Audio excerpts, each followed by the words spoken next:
Hi, everybody. Welcome to a new edition of Let's Talk About Education with Antonio Corrales. We have talked in this show before about the impact of research on students. We have talked about qualitative research, we have talked about quantitative research, and the consequences that it may have on the different programs that we have in pre-K through 12 in higher education. But what does it mean to be an expert on assessments and qualitative research and quantitative research and program evaluation? Well, today we have the honor to have with us Debora Ortloff, who is a seasoned educator, an expert on assessment, an expert on program evaluations. And she's going to be telling us in simple terms, what does that mean for a student's life? Debora, thank you so much for being with us today. Thanks for having me. I'm excited to chat with you. Absolutely, absolutely. Debora, why don't we start by letting you introduce yourself to the audience and kind of letting them know how do you get to where you are in your career? Okay, sure. So my name's Debora Ortloff. I'm currently Vice President of Strategic Initiatives and Assessment at Finger Lakes Community College, which is a community college in upstate New York that's part of the State University of New York, or SUNY system. And how I got there, well, how much time do you have? All you need.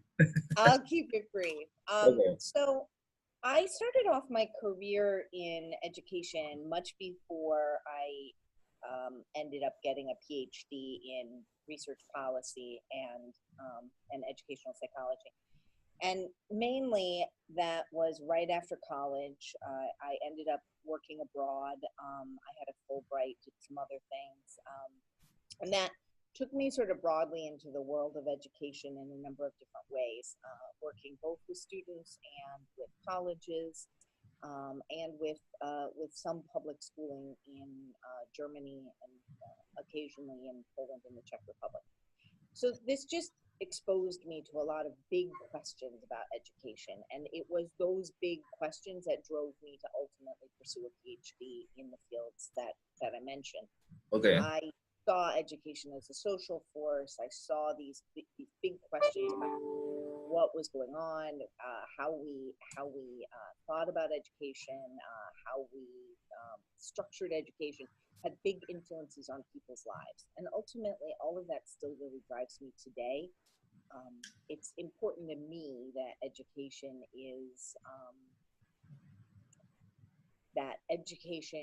matters, that what I'm doing with my life contributes to a field that I know ultimately is preparing the next generation, whatever that next generation is, whether it meant I was working with doc students when I was a professor at UHCL, or whether it means I'm working as an administrator, whether I'm working on a research project as a consultant, which I do a fair amount of as well.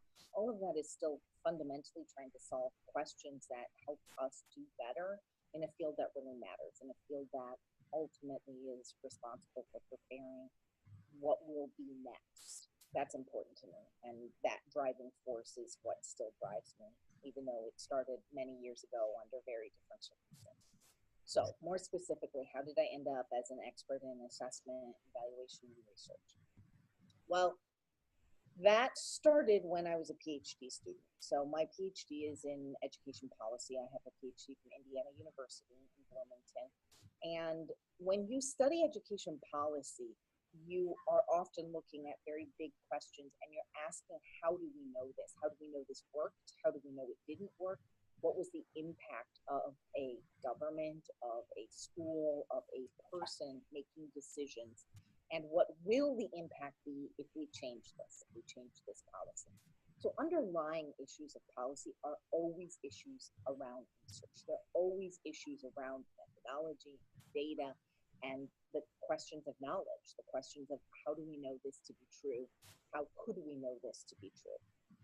So I started becoming very interested in those questions. I didn't necessarily go into graduate school thinking that was where I was going to end up. I had, as I mentioned, these sort of bigger questions around policy and infrastructure. I still have those questions. I still use those a lot in my job, particularly in my current job.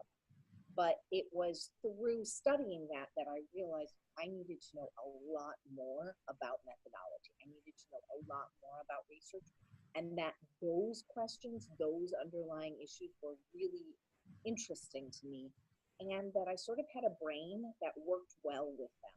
Mm-hmm. And I say that I sort of had a brain that worked well with them, and that in educational research, and this is generally true in most social science research and most research in which human beings are involved. Mm-hmm. There's a real need to have a balance between understanding methodology, whether it's qualitative or quantitative, and sort of understanding process structure, being able to run a research project that will produce valid results requires a great deal of logic. It also generally requires understanding of technology, understanding of process, things that tend to be very sort of logic driven. But all of that matters nothing if you don't understand the the the, the field. If you don't understand the people and the students and the nature of education. That really requires a high degree of emotional intelligence and an ability to work in a lot of different types of contexts. You can have the book knowledge of all of those different methodologies. You can cite them all from rote, and if you can't apply them and be able to be flexible with them and be able to explain them to those in the field, those actually teaching and learning, then it doesn't matter, and none of that actually matters. Exactly. And what I found was that this is something I can do, and this is something I can do well. I have the ability to understand the logic, to break things down in terms of process, to understand the math behind a lot of statistics, to understand the nature of pulling together a good research design or doing problem solving. That appeals to my sort of logical brain. But my ability to work with people and my ability to explain things and be flexible in context is probably the real strength I have as a researcher, and one that I think has served me well, but also is what sort of attracted me to the field, was the need to have both, the need to do both. In some ways, you could say it's the need to be able to be the qualitative and the quantitative, right? The numbers and the words. Exactly. That's a good analogy for it. So, in any case, and I am trying to make this a little bit shorter now. I started looking at these questions and started realizing that this was something that I could really offer the field, and that this might be a trajectory that I would want to go to. So I ended up adding an additional master's degree when I was getting my PhD in educational psychology. I ended up starting to teach a lot in research, and also to get an additional sort of focus area in my PhD around methodology. Inquiry is what we called it. And that opened up a lot of worlds for me, because I had this combination not just in my head but also in my degrees, and that continues to serve me well. And then right after I graduated with my PhD, I ended up working at a research and evaluation center at Indiana University, Purdue University, Indianapolis, IUPUI. And that center was called the Center for Urban and Multicultural Education, or CUME. And they essentially were a research and evaluation center that had a slightly unique mission. And I mention this mission only because it is one that has played out in my life quite a bit. They had a mission which they referred to as translational research. But really what that broke down into was pulling together a lot of different partners to look at big questions around education. And a lot of that was then around evaluation of educational process or programs. But looking not just, say, at K-12, but looking at K-12 and higher ed and nonprofit, we're all three in one space. Looking at, say, how an arts program might play out when higher education and a nonprofit and a K-12 school were all together. What did that mean for kids in an urban district, right? So those types of bigger questions that involved a lot of different kinds of stakeholders, it gave me a lot of experience very early in my career working at the federal level with grants, at the state level with grants, looking at a lot of different kinds of programming, a lot of different kinds of research, and a variety of stakeholders. That was quite important. I'm not sure I even knew it at the time, but it was really formative for me as a very young graduate with my PhD to have those different types of experiences, both in terms of methodological range, but also in terms of stakeholder range and sort of question, different types of questions that we were trying to answer. It set an important foundation that I've been able to rely on for many years since then. So that really cemented me in terms of what had started in my PhD, um, and then created this very formative experience both in my head, but also in my CV, and gave me the credence to be hired um, eventually as a professor in Texas, um, and um, and sort of took my trajectory more firmly towards assessment, evaluation, program work, and essentially as an educational research expert. That is fantastic. Wow. So it's a lot of ground that you covered, and I want to, touch base on some of the aspects that you told. Hold on. Sure. Okay. All right. So, Deborah, one of the things that you talked about was your involvement on program evaluations, and a lot of our students, especially the doctoral students, and also school districts, they have. There's a current tendency now to start creating departments or hiring consultants to do program evaluations to kind of emulate what the private sector are doing with research and development Yep. departments. And I know that that's an area that you have a lot of experience. And so what can you tell to young professionals or even a school administrator who may be looking at us right now they want either set up an office for program evaluation or start looking for consultants outside their organization to conduct program evaluation through different things that they may do. Because you and I know that a lot of money is invested in education. Sometimes we start applying a specific educational program that we're not really sure is producing the effects that we want, but we just keep doing it because that's the way that we have done business for years. Mm-hmm. And so instead of doing that, it may be wise to start evaluating those programs and then making intelligent decisions instead of, okay, can we continue with this? Right. Reproducing the right effect that we want, or let's try to find another venue that may help students in a better way. Yeah, so kind of your general take on that area. So let me take the second part of your question first. So okay. This idea of why would we do evaluation? And okay. I really can't stress enough that I think this is an incredibly important part of the field. Now, I'll get to your first part. There can be evaluations that are done poorly, and we do want to be cautious about who we have doing evaluation. So I'll get to that in a moment.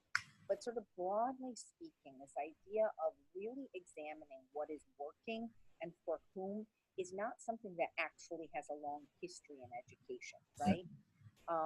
We've sort of intuitively thought about what works in education, and many teachers will tell you, well, I can tell when my students are learning. But there's a lot of inherent bias in that. Now, that doesn't mean that a teacher doesn't know when their students are learning. A lot of teachers do, especially as they become more experienced teachers, have a good sense of their students' learning abilities. Okay. So what we really do want to know is we're making these large investments, or we're trying to reach kids who are not being currently helped by the system, and we know that exists, right? We know we have persistent achievement gaps, both in K-12 and in higher education, that are reproduced over and over again. So if we're trying to tackle these very big questions, right, these big issues that, again, affect individual human beings' lives, correct, we have to put our best tools towards them. And that means systematically analyzing, what are we doing? How are we doing it? Building in reflective practice, building in feedback loops so that we can be thinking through those things. So I absolutely do support the movement towards doing more rigorous evaluation. But I will add two caveats to that. And those caveats do relate to the first part of your question, which is who should we be looking for, or if someone is interested in consulting themselves, what is it? The caveats are that, one, we don't want to get wrapped up in there being a single way of studying it. Almost every evaluation should be multi-method. So they need to look both at quantitative results and qualitative results. Okay. If you get a good quantitative result, there tends to be a lot of emphasis, particularly in grants, about I want to know, did the students improve, by how much, on what?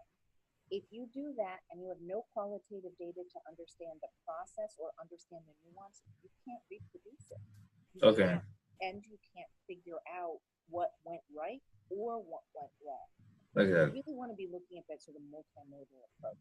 That's what makes a good evaluation, the ability to do that. The second thing that I think is really imperative, the second caveat to all of this is we want to be hiring people who have a real strength of understanding methodology and education. Mhm.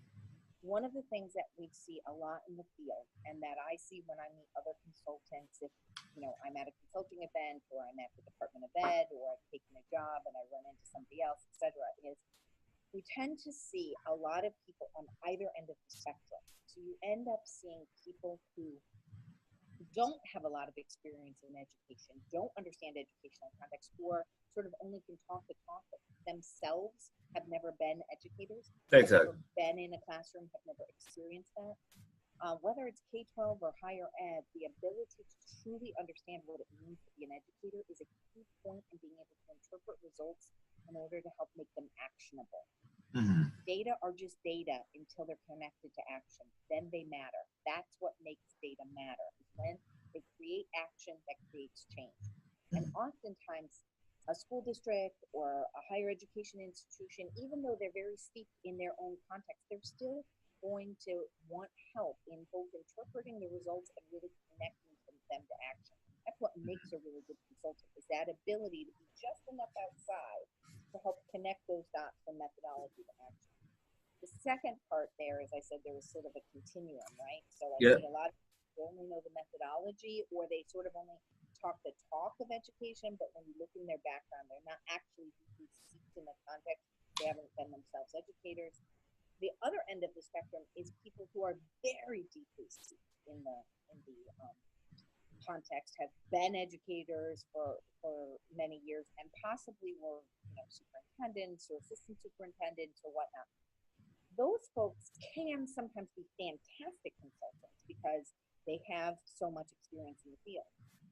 But it's one thing if you're asking them to come in and consult about being a superintendent or superintendent-like processes or improving the assistant superintendent office of which they ran one themselves. It's another if you're hiring them to be a consultant as a program evaluator.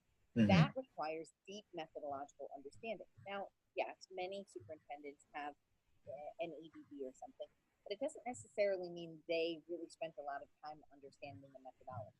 Now, Correct. sometimes you can just pair these people up, right? You can find the first one and the second one, and they're working together and it all works out. But one of the things that really sets a very good consultant apart is deep understanding of the methodology, a Okay. real studied approach, and the context of having been an educator, having been in classroom, having been a teacher. That makes a huge difference in the investment any given school district or higher education institution would be making. So to finish up what you first asked me, if someone was wanting to sort of get their own consulting gigs or set up a shop or whatnot, the first thing I would tell them is make sure you're in the middle on that continuum. Don't be at one end or the other end. Be both, because that sets you apart. That makes you a much better investment than than anyone else, because you're giving the school district or the higher education or the nonprofit or whomever you're working with, you're giving them more, and you're going to be a better consultant because of it. That is fantastic. Now, Deborah, what about your? I know you're really passionate about qualitative research, and I know you know qualitative research had many supporters and many detractors at the same time, and sometimes I think wrongfully so, people make it about okay, qualitative against quantitative when it should be a combination of both. So Absolutely. so what is your take for our students who may be looking at us right now, or even some people who are not really big fan of qualitative research? Why don't you make the case a little bit for qualitative research for all of us? In Well, terms. I do think that, and as I mentioned before, particularly in the areas of program evaluation, you really need both methods in order to understand educational problems. And in general, educational problems are big questions. These are not small questions. They're questions of practice, they're questions of knowledge, they're questions of learning and science. So all of these different items go into that and generally are going to require a multi-method approach. Okay. So I think that's first off, that's important. What does qualitative research tell you that quantitative research can't? Well, it tells you process, right? It tells you nuance, reaction. It tells you the how and not just the what. And if you ever want to get to the why, you have to know the how. You can't understand why something is working if you only understand that it did work. Exactly. It, it's simply not possible, right? So that's really the main reason in educational research. Now, I don't think that everybody has to be both. I do a fair amount of both, but I love qualitative research because I love working with people. I love the nuance of it. I love the intricacy and intimacy of it, something that I find very interesting. But I got to tell you, particularly in my current job, I also have to do a huge amount with statistics, and that can be equally exciting for me. I enjoy sort of the problem solving. Not everyone feels like that, and that's okay. Mm-hmm. We can develop specialties, and if you think, hey, qualitative research is not something that I feel like I want to spend a lot of time doing, that's okay. But if you are preparing yourself to be an educational leader, you need to learn a little bit about both, because you're both going to have to consume the research, right? You're going to need to be able to read research that is qualitative and be able to judge whether it is worthy of your time and worthy of your institution's time. And the same is true on the quantitative end. And in the end, as I said, the best research is going to offer you both. Exactly. There's really no situation where you're not going to need to at least have a consumer level understanding of qualitative research as an educational leader. No, that makes sense. There's a way. There's no reason why to fight between both of them. Yeah. Now, to finish it up, I want you to give a little advice to students looking at us right now who, maybe looking to get into higher ed. They may be in pre-K through 12 sector, or they may be even in the private sector, and they're looking to go to higher ed and then become administrators in higher education. What can you tell them? What type of advice will you give them to pursue their careers? Yeah, I mean, I think there's a lot of opportunities in higher education administration, and there tend to be sort of two main routes into administration. One is to come up through faculty, which is the way that I did it, and the other is to sort of come in through a professional level position, and then eventually sort of ascend into leadership. And generally speaking, leadership positions do require a terminal degree, whether that's an EDD or a PhD or something very similar. In community colleges, that used to not be as much the case. Pretty much now, if you're going to be in senior leadership of any sort, you're going to need a doctorate of some sort. So you are going to want to think about where you're trying to go with a career in administration. That being said, even at four-year or comprehensive colleges and universities, there's a good route to take for people with a master's degree if you aren't necessarily interested in going into upper level leadership. So you probably wouldn't be able to go beyond, say, an assistant dean level at most colleges with only a master's degree. But that's very worthwhile work. One of the things I like about being an administrator, particularly at the senior level where I am now, is the degree of diversity in my work. Once you are in senior leadership, you work on all problems of the college.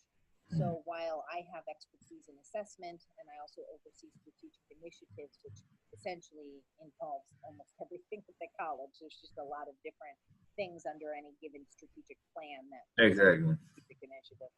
But so that's maybe doubly true for me in my position. But all of us who are in senior leadership, whenever there's sort of a major issue or major direction or major conversation, we all come together to discuss it. If it's a student affairs issue, if it's a public relations issue, if it's an enrollment issue, these are things we're regularly going to discuss. And particularly if there's a big You if there's a big issue, you're going to work on that type of problem solving.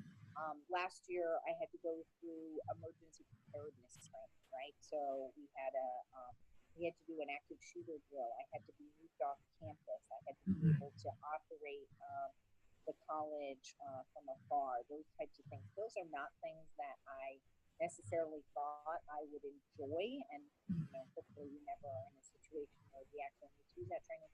But I really enjoy the diversity that comes with the job and the fact that I'm constantly exposed to new things.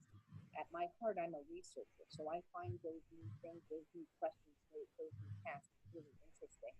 And I think for people who are interested in a career that provides a lot of problem solving and diversity, and you're sort of never doing the same thing, college administration, particularly at the sort of upper levels of college administration, there's really very rarely one day that's the same. So you asked me for advice. I think my advice would be, if you're making a lateral move from another industry, you're going to need to be able to translate your skills into the higher education sector, and taking the time to do some interviews with people at colleges to understand the structure of that work will be very helpful. I interview people from the private sector and nonprofits fairly often when I sit on hiring committees, and we do often hire outside of the higher ed community, but we only do so when someone has taken the time to really understand and be able to explain to us how their skills apply.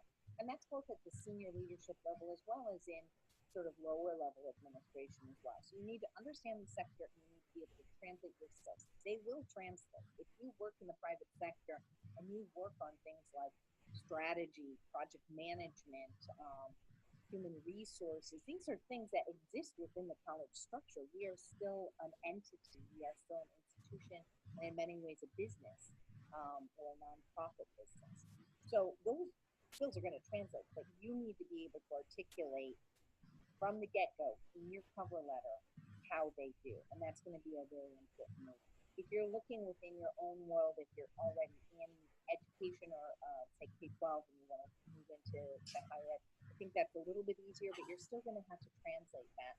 A lot of higher ed professionals, the only understanding they have of K-12 is their own K-12 experience. So you're really going to need to help them understand the degree of professional operation that you as a K-12 leader have had to bring and what that would mean as you move into higher education.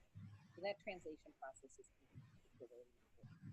That is fantastic. Well, Debora, I want to thank you one more time for being with us today.